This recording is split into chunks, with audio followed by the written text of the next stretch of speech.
Минатата година заврши со 163 лица заболени од грип, а само во првата недела од оваа година Центарот за јавно здравје Кочани регистрира уште 168 ново заболени, во втората уште 136, што значи Центарот за јавно здравје од Кочани бележи вкупно 467 лица заболени од грип, истакнува епидемиологот доктор Натка Карамфилова и додава дека променливото време си го направи своето и зголемениот број на заболени од грип во овој период од годината е очекуван. Доктор Натка Карамфилова истакнува дека вкупниот број на заболени лица од грип во моментов е тројно повисока од споменатата, бидејќи поголем број од болните се лекуваат во домашни услови без да се јават на лекар.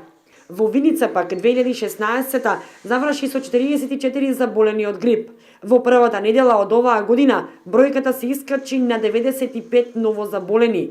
Во втората уште 82 лица, така што во оваа општина се регистрирани 221 лице заболено од грип. Препораките на лекарите остануваат исти, да не се мешаат здрави и болни лица и да се редуцира излегувањето по студот и ниските температури.